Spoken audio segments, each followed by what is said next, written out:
யார் இந்த வராகி? வராகி போர் கடவுளாகிறாங்க. வராகி அம்மனை வழிபட்டாலே வெற்றி தருவதாக நம்புகிறாங்க. வராகி அம்மனோட வழிபாடு பழங்காலத்திலிருந்தே இருக்குன்னு சொல்லலாம்.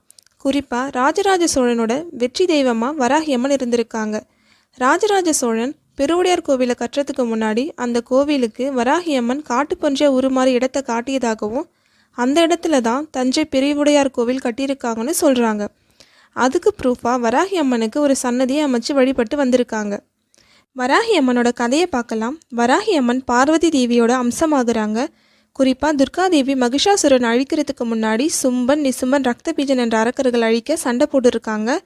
அப்போது ரத்த பீஜன் அழிக்கும்போது அவனோட ஒவ்வொரு துளி ரத்தத்திலிருந்து ஒரு ரத்த பீஜன் உருவாகியிருக்கான். இதனால் தன்னோட மகாசக்தியை 7 சப்த கண்ணீர்களை பிரித்து போர் செய்ய ஆரம்பிச்சிருக்காங்க. சப்த கன்னிகையில் 5ஆவதாக இருக்கிறவங்க தான் வராகி அம்மன் ஆகுறாங்க. காட்டுப்பன்றியோட தலையும் பெண் உடலம் கொண்ட பெண் தெய்வமாகறாங்க.